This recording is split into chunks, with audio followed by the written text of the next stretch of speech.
Welcome into the Take the North podcast presented by Odyssey. I am Adam Studzinski. I produce this podcast, filling in today for Mark Grote. I'm alongside Dan Wiederer of the Chicago Tribune as we get you set for Bears and 49ers. That's right. There is a game, 5 more games for the Bears still to be played this year. And we're going to get you ready for it in this podcast, along with a lot more from Haugh this week. First off, Dan, welcome. How you doing? I'm good. Shout out to Grote on the injury report this week, parentheses flu. And so hopefully he will make a fast recovery and not have to go on IR. But I'm good. I'm managing throughout what has been obviously a very turbulent week since last Thursday when the Bears were in Detroit. Yeah, it's definitely been an interesting week at Haugh, and we're going to recap it all for you here. But a little change of pace from our usual game preview episodes. We're actually going to start with our game previews, so we're going to get that going right now. All right, Dan, we do this every week. Before we get into our predictions, 3 things to watch. What is number 1 for you this week against the 49ers? Yeah, so I thought it would be good if we just kind of rapid fired through this Bears 49ers game on Sunday, because it's like the third tier issue for the Bears, the actual game that they're playing on Sunday as we kind of navigate their future. And so I'm going to start you out with game management.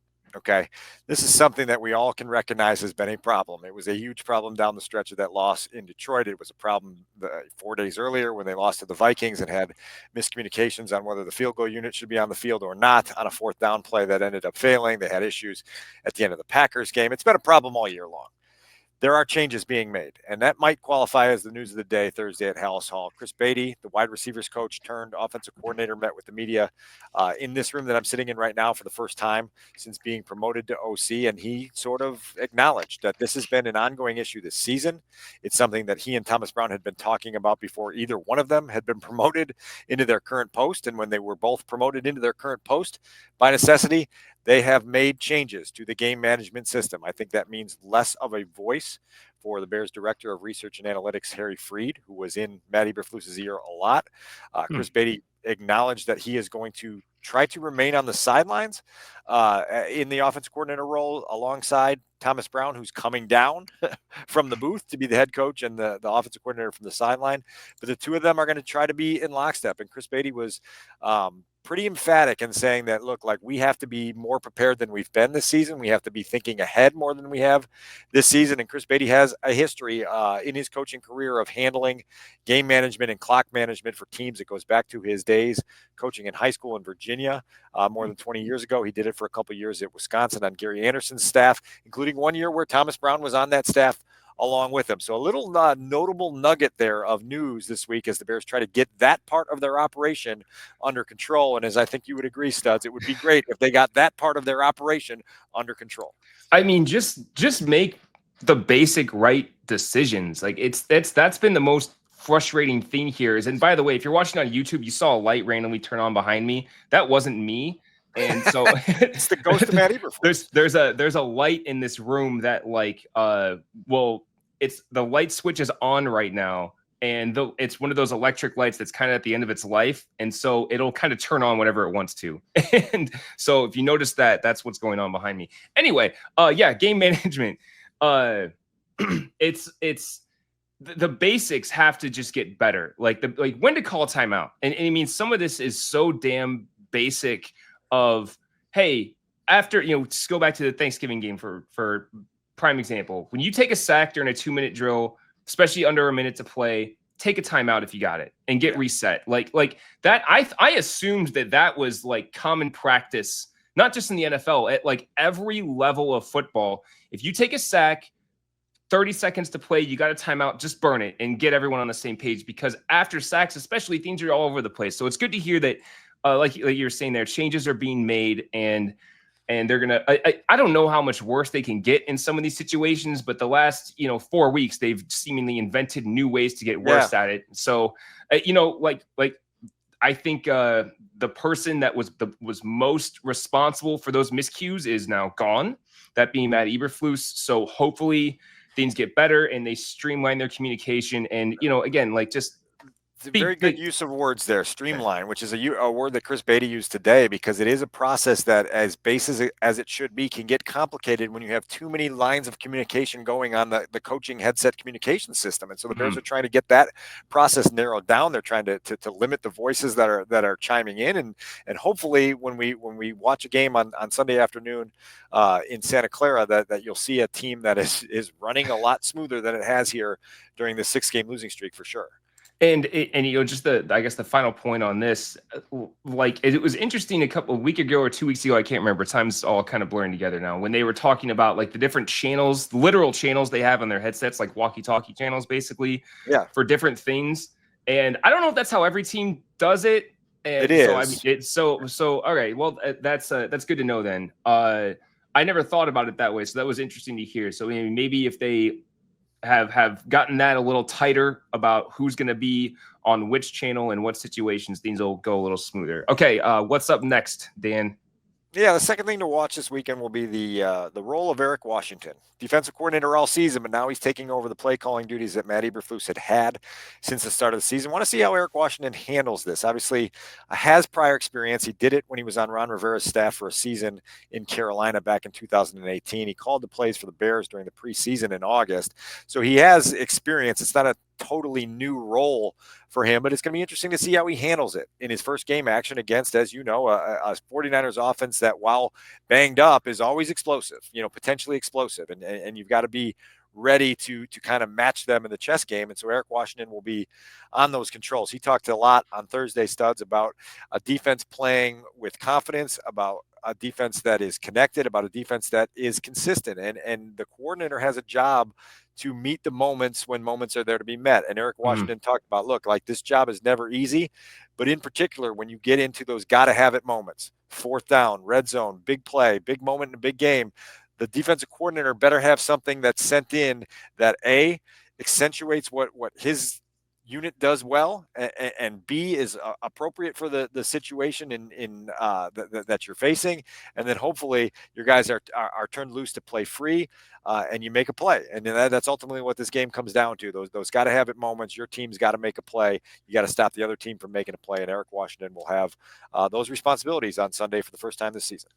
And that's I'm fairly confident in Eric Washington. I really like all that I've heard from him since he came in to be the defensive coordinator. And so, I am interested, though, to see how he does handle those situations you were talking about. Is he going to dial up a blitz in key situations when, to go back a couple games now, overtime against the Vikings, Matt Eberflus was the opposite of aggressive, fairly passive in that overtime when the Vikings just needed a field goal to win.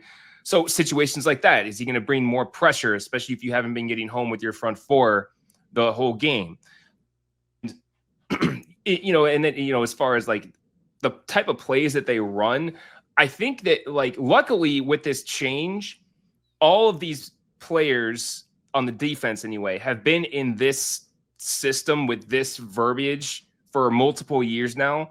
So that is, I think, going to make this transition to a new play caller fairly smooth, because, whatever Eric Washington is going to be calling, they're going to know what it is. It's just a matter of, in different situations, is he going to call something different? And ideally, as you were saying, and it's good that it's on Eric Washington's mind, are they going to be comfortable with it? Because I think that we have been, rewind a year against the Browns. Matt Eberflus called a play that essentially lost the Bears the game, that the defense afterwards, Justin Jones in particular, made it sound like they weren't comfortable with. And maybe not comfortable so much as, why are we running that play in this moment? Right, we having a defensive tackle chase down a Pro Bowl tight end. I mean, those types of things, right? Yes. Situationally, you got to understand what you're dealing with. Yes, exactly. Don't get too cute. Sometimes just a basic, will blitz or a corner blitz with Kyler Gordon is going to get the job done. Okay, one last thing here, Dan, and I know this has to do with the injury report this week. The third thing to watch here, and I was joking in the media room late Thursday afternoon about how, with everything that's going on here with the Bears, we have completely overlooked the possibility that Travis Homer is in line for 25 carries on Sunday against the 49ers. You look at the injury report, and DeAndre Swift is still out with a quadriceps injury. Roschon Johnson is still in concussion protocol. You look at the 53-man roster and you go, who else is under contract with the Bears right now? Well, it's Travis Homer. He's the only healthy running back on the 53-man roster. Now, they do have Darrington Evans and Demetric Felton on the practice squad. Those guys in line to be promoted, certainly for special teams duty at a minimum. But if this depleted backfield is still a thing going into Sunday's game, boy, does that make things a lot harder for Thomas Brown, for Caleb Williams, for the Bears offense to try to find itself in a game that they're going to need to find itself in. And it's one of those, like, footnote storylines in the week, but it's a big, big deal when you're going to try to win a football game on Sunday afternoon. Oh yeah, definitely. And, I'm hoping that DeAndre Swift is going to end up being okay. It's weird because he's one of a couple guys that finished the game against the Lions and has now popped up on the injury report back-to-back days not practicing. It's him and DJ Moore are two guys that finished the game against the Lions and have been on the injury report the last 2 days. So I think Friday is going to go a long way to tell if they're going to be playing. But, as for the running backs in particular, did you think we were going to get into the point in the season where like, man, I kind of wish they still had Khalil Herbert for that depth. And, it made sense what they did. And, I don't think that like, if they needed Khalil Herbert in this game, I don't think he's going to be this huge difference maker, but it is fascinating to see that we got here. And Darrington Evans, didn't he like, he 3 years ago? Jets game. He played the Jets game in 2022. And he had a good game, didn't he? He had a big catch, and I know it was a big little play by was Trevor Siemian started that game, right? That was the Trevor Siemian experience. Yeah. And I know that there was a play in that game where Darrington Evans broke free, got inside the red zone. It was like a 35-yard reception or something like that. So who knows? We'll see what it looks like. But boy, didn't expect this to be on our radar at any point this year for sure. Yeah, and if Travis Homer has to start, I've seen him start games before. He's a serviceable running back. He knows his job in pass protection. He's not going to make the splash runs like DeAndre Swift does. He's not the tough runner like Roschon Johnson is, but he can get the job done. It's just really going to be a matter of how much are they going to have to rely on him in a game where, hey, running game means a whole lot. So yeah, that's going to be something to keep an eye on going into Sunday. All right, Dan, we'll finish up this particular segment with our predictions. Do you want to go first or you want me to? It doesn't matter to me. I'll go first. We'll give you a little bit more time to really, really accentuate what you're going to say to the audience. And I'm going against my own convention. I self-imposed a rule a few weeks ago that I would not pick the Bears again until they won another game because they hadn't earned the right to be picked again. Well, I guess what? I'm picking an upset Sunday in California. I'm expecting the little energy surge that they've gotten from Thomas Brown's promotion to pay off. I'm expecting them to be a little bit cleaner in big situations on Sunday. I'm expecting the 49ers to be reeling. They've been battling their own little losing streak and their own injuries and everything that comes with it. And so I've got a very close game coming down to the end, but the Bears prevailing, Studs, 24-23. The 6-game losing streak is in the rear view mirror if all goes according to my crystal ball. And if it doesn't, then I've completely set myself up for failure. Hey, well, interesting. I thought I was going to be the odd man out here, but I am also picking the Bears for a lot of the same reasons. I think that they are going to get that little energy boost that you mentioned from Thomas Brown, who we've talked about before. We love the juice on this podcast. He brings the juice. I think there's going to be a notable uptick in energy, particularly at the start of the game for the Bears. You said it. The 49ers are reeling. They have not played well. And on top of that, they are beat to hell. They're going to be without their top 2 running backs. Christian McCaffrey is, if he's not the best running back in the league, he's the second best running back in the league. And actually, I believe that Kyle Shanahan has a losing record in games that he does not play. So that is an important note since Christian McCaffrey was traded there, obviously. And Jordan Mason is also going to be out. He had that high ankle sprain, so they lost their top 2 running backs in the last week. And on top of that, I think that the Bears offense is going to be able to get things going and continue to play well under the play calling of Thomas Brown. And I do believe they win a similarly close game. I'm going 24-20 in this one. The Bears are victorious in San Francisco. And please, for the love of God, give us a victory podcast on Sunday. As I think we all, no matter how this season turns out, I think we all, the Bears obviously, but all of us around this team need a damn win. so desperately. I believe I was sitting in the Pickled Hen in London the last time we did a victory podcast. Is that the Yeah. name of the place that I was in the I dark? can't remember. They were closing it down, and I was in the Pickled Hen. I will figure that out, but that's how long ago it's been since we've had a game day victory to recount. It'd be Let's nice to hit hand that out. sounder, and let's hit that Yeah. sounder and get into a little fun segment here on the back half of this.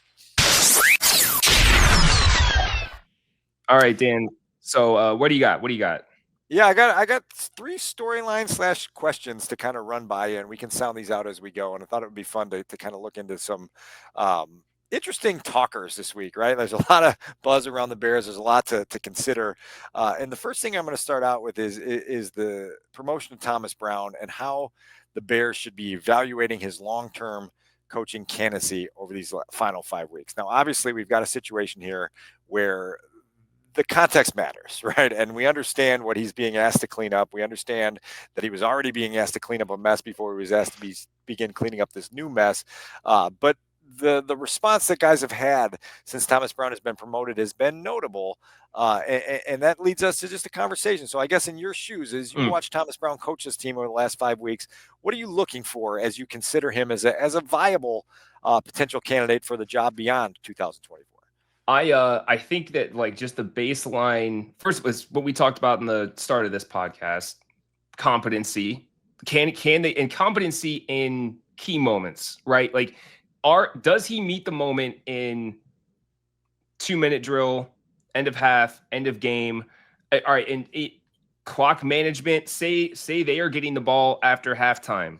Is he able to properly operate a 2-for-1, if you will, which they did against the Packers when he was calling plays? They got 10 points consecutively on back-to-back possessions there. So, situations like that. Is the team ready to play? We come out in the games too many times, the Lions especially, the team has come out flat and just does not look prepared.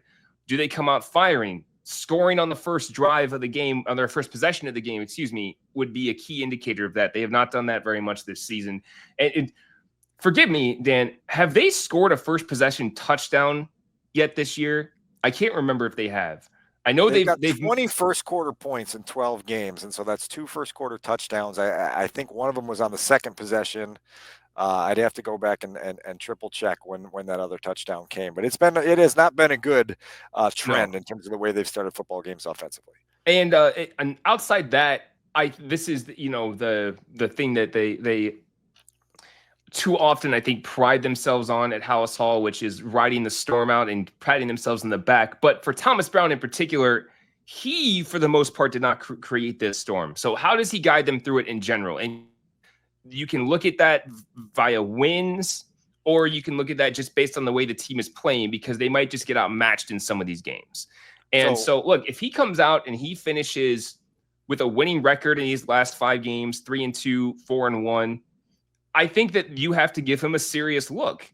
And I'm not saying it's, I think that the likelihood of that happening, certainly 5-0, I think is just almost an impossibility. It'd be crazy if it did.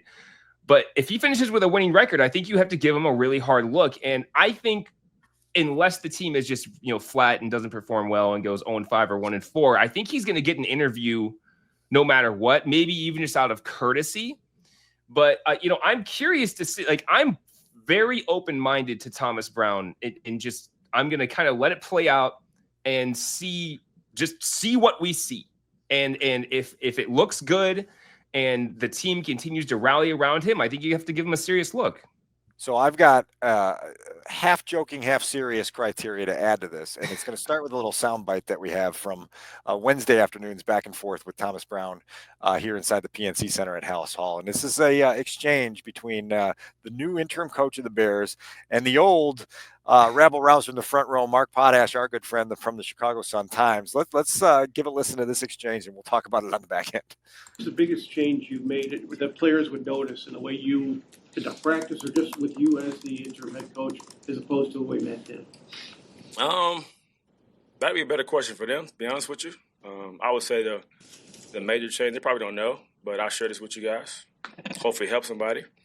So I was trying to go on a weight loss journey about 20 days ago, and I couldn't lose weight at all. I was about 225.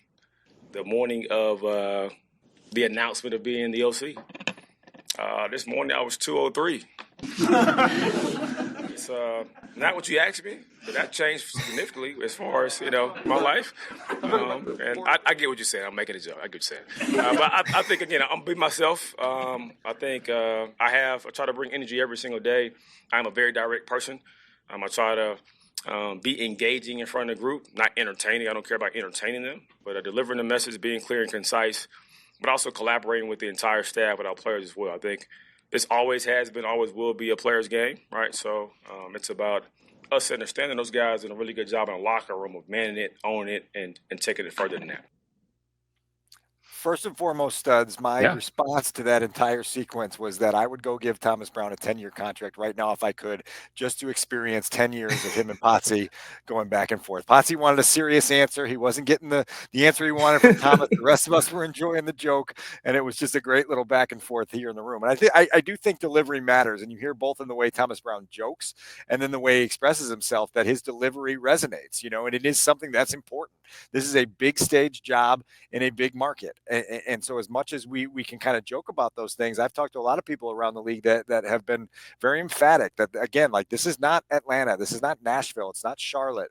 This is a big stage job, and you better have somebody that understands the charisma and the command and the presence that's needed to excel in it. And Thomas Brown is at least giving the Bears a glimpse of what that kind of thing looks like again, right? You see it and you contrast it to what we experienced for 2.5 seasons with Matt Eberflus, and you go, that is night and day. And so it's going to be really interesting to see kind of how that translates into results. I think when you walk into a locker room today and you listen to players talk about why they're responding to Thomas Brown, you understand that delivery is part of it. I talked to Chris Morgan, the offensive line coach, this afternoon, and he talked about players being, quote unquote, very, very receptive to Thomas. Why is that? Because he's direct, he's real, and he sets clear expectations. Those are the words from Chris Morgan. And so you've got a guy here now that has caught everyone's attention.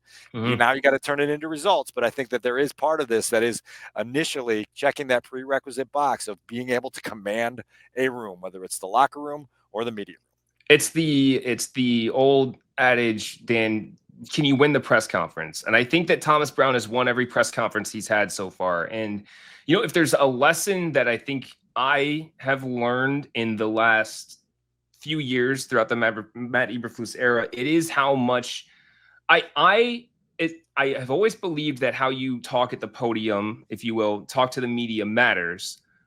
I don't think I was putting enough weight on it after hearing the difference between the way Thomas Brown approaches and talks to the media and the way Matt Eberflus did. And now a lot of this is because Matt Eberflus, look, it just wasn't good at it. He just wasn't. And that's fine as long as the way you talk to the team is different and better. And, some people are just bad at public speaking, and that's fine. But I think that what we've seen is there is a more direct line between how you talk into the microphone to the media and how you talk to the team. Like, I think that they are much closer than maybe I was giving it credit for. But anyway, I say all this to say that Thomas Brown clearly is a good communicator. He, like you said, is direct. He knows how to make a joke and not make it feel like forced. It's like, oh, it's a natural, like, hey, and I don't know if he saw, I couldn't see the look on Potsy's face, but I imagine he saw the look on Potsy's face and had to make it clear that he's joking. But like, that's, and like, just the simple fact that he can stand up there and make a joke, even in, he's the head coach, interim head coach of a 4-8 football team that's in a 6-game losing streak, and he can stand up there and make a little joke and feel comfortable doing so. You're trying to create energy. You're trying to create credibility. And as one source said to me this week, like, you have to understand when you stand up in front of these microphones here that by extension, you are also speaking to your locker room, because this is a group that is on their phones a lot, and guys are leaving the locker room after a game on a Sunday afternoon, and they're getting on the bus and they've got their phones in front of them and they're seeing the clips that are being played from the highlights of the game and the clips of the press conference that just occurred. So those moments are things they take inventory on. And so you got to be good at it, and you got to be able to command it in a proper way. Thomas is obviously off to a good start. Again, he's got to turn this into results, and maybe he'll have a chance to stick around in this organization beyond the end of this regular season. I'm going to pivot now to another center stage character in our drama here at Haugh, and it's the quarterback, the rookie quarterback, Caleb Williams. I've been asking myself all week, can Caleb Williams survive his rookie season without long-term psychological damage from all he's had to endure and experience? Caleb certainly seemed to express himself in a manner on Wednesday that leads you to believe he'll be fine, that he's capable of handling these things, but it hasn't been easy. And he was very, very upfront, Studs, at talking about how there's difficulty to this, and that there's a human side and a business side that you have to be able to step between and go back and forth on. And so Caleb's finding his way down that path, but certainly with what he's been through over the last 6 months, and particularly the last 6 weeks, there's a lot here to navigate as a 23-year-old. Interested to see how he gets through the finish line of this season. Yeah, I think that I don't know if he personally could have handled all of this better, whether it's the way he's handled himself talking to the media or the way he's handled himself on the field. Like, I don't know many young players like him, quarterbacks especially, that could have been able to survive the way that he's survived so far. I think it's a major credit to how he's prepared himself for the NFL. It's a major credit to his just ability to focus and block out the noise as much as possible and get his job done, and not get himself too worked up about the things that he can't control. And, he talked about that in his press conference this week. Like, he can't control the coach getting fired. They can voice their concerns, but that is ultimately not his or any other player's decision. That's up to the people upstairs, if you will. And so I think I have been extremely impressed with the way that, he is still just as engaged in his press conferences. We can't see him necessarily all the time on the practice field or all the time in the locker room, but everything that I've gathered is he has been maintained the same of control, I guess you will, throughout this whole turbulent mess, which is extremely impressive. As you mentioned, when he talks about the things he understands that he can't control, this is one of them. And that was in direct response to a question I asked him about how he retains faith that he's in good hands here. They promised him a lot of things that have not come to fruition. We were talking in May about how great it was that Caleb Williams had the entire month of April to have a head start on building a relationship with Matt Eberflus, how he had a head start on absorbing the playbook and the system of Shane Waldron. These were all going to be long-term benefits to his career, right? Because they were going to get him off on the right foot. And lo and behold, here we are. None of those things have been beneficial because he's been forced to change coordinators twice, play callers once, head coaches now, and it's been constant flux. I did appreciate him giving us a nugget from his freshman year at Oklahoma. Lincoln Riley leaves abruptly to take the job at USC, and the Oklahoma team still had a bowl game to play. They still had a month worth of time together and practices together. I think it was Bob Stoops that jumped back in. I had forgotten that he had jumped back in to be kind of the interim coach for that stretch. And Caleb Williams went down to San Antonio in the Alamo Bowl, and he threw for 3 touchdowns, and he beat Oregon, and he found a way in that very small snapshot moment to deal with change in his life in that regard.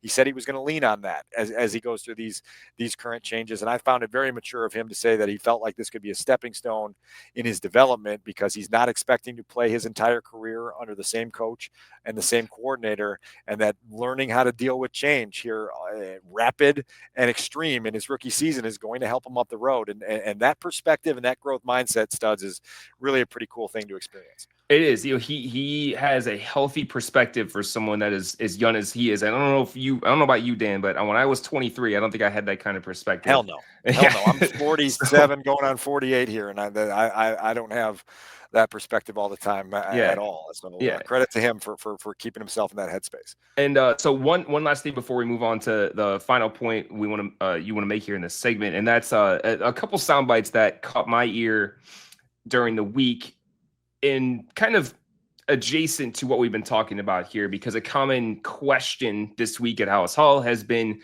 was change needed? And I think that was a fairly obvious question that was going to happen this week. And I want our listeners to hear the difference here between how Caleb answered this question and how one of his teammates answered this question. And through both of these answers, you're going to get a very obvious answer to the ultimate question. So we'll start with Caleb here. And I want to make sure it's important to note that the question here was a different voice needed to lead this team? I wouldn't say a new voice was needed. I would say there was change that was needed. And that goes from what Thomas is talking about, accountability, unifying each other, us being on each other, whether it's coaches, players, us communicating, us doing all these different things.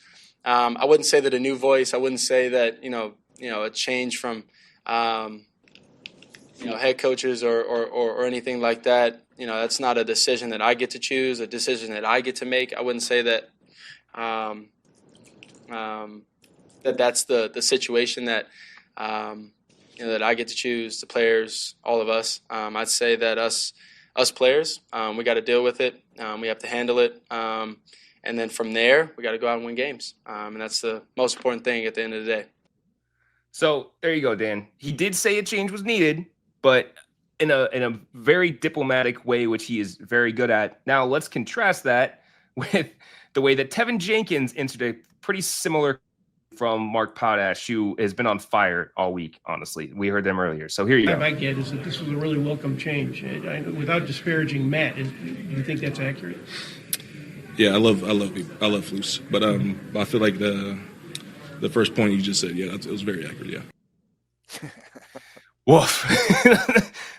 I mean, so I bring these pieces of sound here, Dan, because they are not the only ones who have made it very clear that something needed to change, and it's probably needed to change for a while now. And that is why there is, I don't want to say a sense of relief, but maybe a weight lifted. It feels like that just from what I've been told about the way that the players are carrying themselves at Haugh this week, it feels like things are a little bit lighter than they have been.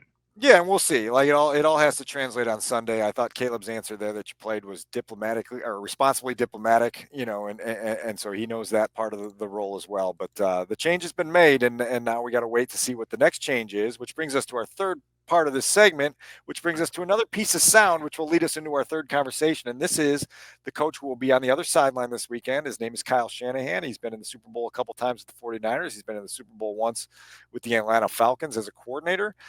He had a chance to talk about Caleb Williams, and we're going to hear him offer his impressions here, and then we're going to talk about Kyle Shanahan's future. As talented as there is, I mean, just the stuff that you saw in college, you can see in the NFL. I mean, as good of a thrower as there is, born to play the position, got the athletic ability to do whatever. He's got the speed to do whatever.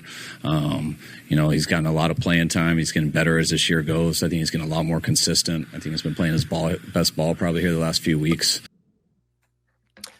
All right, Stud. So I'm using that as an inroad to take this meatball, roll it in breadcrumbs, put it in some sauce, lob it up to the rim, and see if you want to dunk it. Should the Bears consider, if the window of opportunity opened, trading draft compensation to the 49ers to make Kyle Shanahan their next coach? The answer is yes. Yes, 100%. If a coach to the degree of a coach is good, I'll say, as Kyle Shanahan were somehow, if you just make the call, say, hey, what do you think? Could we get something done here? Is a change needed for you guys, for Kyle, whatever? They should go fishing for that. And if the possibility is out there, yes, you do it. And I know that this is so rare. The last two examples I can think of it were Sean Payton was officially traded from New Orleans to Denver. That was because even though Sean Payton was retired, quote unquote, New Orleans still retained the rights to his contract. And then, 20 some years ago, John Gruden was traded from Oakland to Tampa and immediately won a Super Bowl with Tony Dungy's team. So, I think that it's so rare, and the possibility of it happening is so remote. But if San Francisco and you call up John Lynch and he says he's open to it, I think you got to try and make a deal, because that is somebody that you're not taking a chance on. I think we all know that Kyle Shanahan's a pretty good football coach. He's been to the Super Bowl a couple times with quarterbacks that are fine, I guess. Like, Brock Purdy's playing pretty well this year, and I think you're seeing what he is. And, Jimmy Garoppolo had his moments, but none of them are the caliber of player that Caleb Williams is. And if you can pair those two together, I think it could be really special. So that's a long-winded answer to say, yes, you make it happen if the 49ers say it's possible. Let's not forget, Kyle Shanahan has not only been in 3 Super Bowls as a coach, 2 as a head coach, 1 as a coordinator. He's had a fourth quarter lead in all 3 of them. And the 30 for 30 about Kyle Shanahan's Super Bowl heartbreak will be theater that I would watch for 25 days straight, because it's amazing to see the way each one of those near Super Bowl triumphs has slipped away from him. You mentioned you're lucky. I did my research today on the list of times that teams have had to give up compensation to get a coach. Bruce Arians to the Buccaneers a few years ago, similar to the Sean Payton's situation, where he was retired, but he was still under contract in Arizona. So the Bucs had to send a 6th round pick to make Bruce Arians their coach when Tom Brady came back aboard. The Chiefs sent a 4th to the Jets in 2006 for Herm Edwards. That one's forgotten a lot. The Gruden one you mentioned in 2002, that one was huge compensation. 2 1s, 2 2s, and $8 million from the Bucs to the Raiders in that trade. The Patriots traded a 1, a 4, and a 5 in 2000 to the New York Jets for a guy named Bill Belichick. Don't know whatever became of him after that trade. I think that one worked out. Seahawks sent a 2 to Green Bay in 1999 for Mike Holmgren. The Jets traded a 1, 2, 3, and a 4 to New England for Bill Parcells in 1999. And back in 1970, the Miami Dolphins hired Don Shula. It wasn't a trade, but they later got busted for tampering, and they had to give a first-round pick to the Colts. So there's the history. Nice little history lesson there tacked down to the bottom of this Kyle Shanahan conversation. Again, it's so. I mean, that's. I don't know how many you listed off there. 5, 6 in the 8 total if you include the Shula one. All right, yeah. So 8 total in the 106-year history of the NFL. So it's extremely rare, and it's highly unlikely that it happens. But I will say, it definitely is, and it's really fun to think about the idea of Kyle Shanahan coaching the Bears. I will say, like, the drawback would be like, hey, Kyle, what the hell has happened at the end of those Super Bowls where you've had the lead? I think the Falcons one is on him. Like, he blew that, and all he had to do was run the ball in that fourth quarter. And this is a real quick aside. This was a couple of years ago. I was rewatching the fourth quarter of that game. There is one play where if he'd have called a run in the fourth quarter when they were still up, I think 10, 13 points, they probably win the game. And he called a pass, and they got sacked or lost yards or something like that. But if he'd have called a run, they would have been able to kick a field goal, and the game would have been over. And so, I mean, he's obviously probably learned from that. But then, heck, overtime in the Super Bowl last year, his team didn't know that if the Patriots scored a touchdown, it was over. Or not Patriots. The Chiefs scored a touchdown, the game was over. Yeah, right. Yeah, they botched the overtime segment in ways that you cannot happen on that stage, for sure. So maybe they need Chris Beatty and Thomas Brown to help them with the game management situation. There you go. They'll get it all cleaned up as we bring it all full circle. So, all right, we'll wrap up that fun hypothetical there, and we'll go to our 2-minute drill. The 2-minute drill. The 2-minute drill. All right, Studs. So we had a chance on Thursday afternoon to hear from Keenan Allen back at practice, full participant on Thursday, and now taking on a new role as the Bears wide receivers coach. Tongue-in-cheek, Chris Beatty said that now that he's got heightened responsibilities and is spread a little thinner with the coordinator role, that he just leaves meetings to Keenan Allen to interject himself and lead that group of receivers. Keenan, obviously a veteran who's seen a lot, capable of infusing a lot of wisdom into that room, but pretty interesting to hear that relationship, which goes back to their days together at the Chargers, helping the Bears out in a week that transition is at the forefront of everything. And, look, that's one of these things that, we talk about some of the I guess, botched hires this year, which there have been plenty of. Chris and Keenan Allen coming in together appears to be a good match, because now you have somebody that trusts Keenan Allen in the room and say, hey, can you run this meeting while I, get our game plan together? and the move to get Keenan Allen in here, I think that he's been off and on disappointing this season.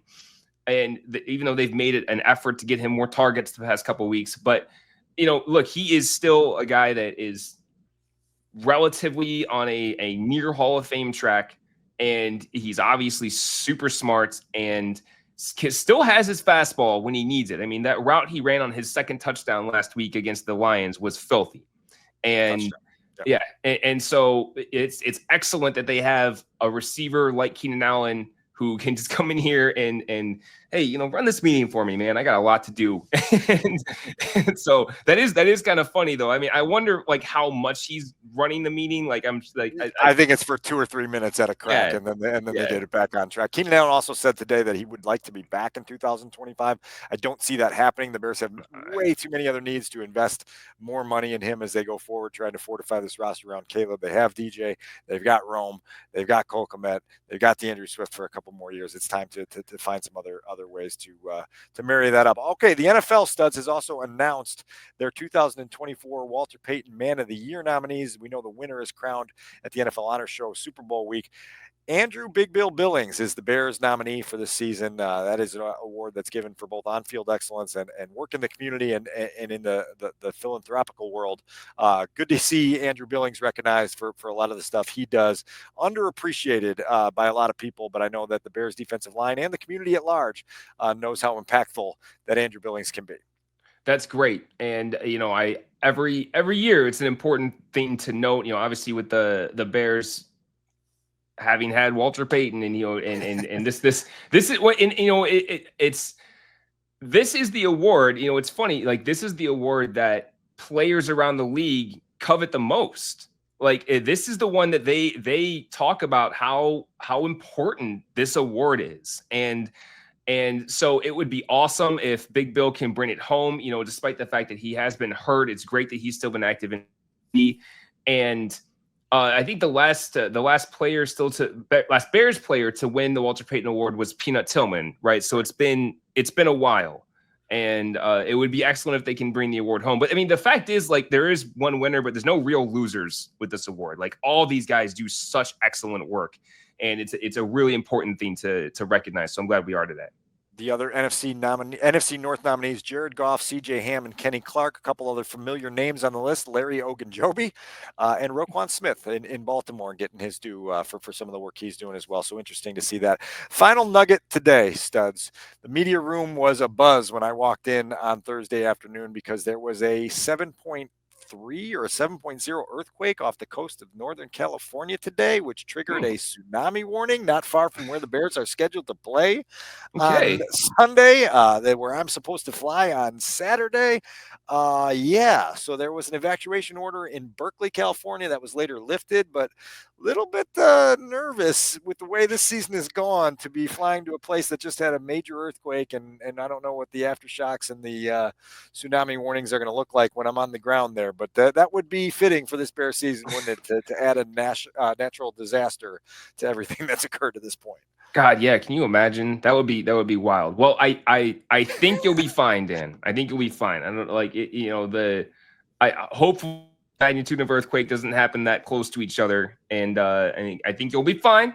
But just in case, maybe bring a inner tube or something. And so my colleague and I, Colleen Kane, are staying down near the wharf. Our hotel is down near the wharf, near the water. And unfortunately, I prepaid to save a couple dollars. So if the waves are coming, I'm stuck at the wharf getting peppered by the waves. Hopefully this isn't an issue. Hopefully this is all some good joking here, and we're not revisiting this saying, oh boy, that was not all that funny.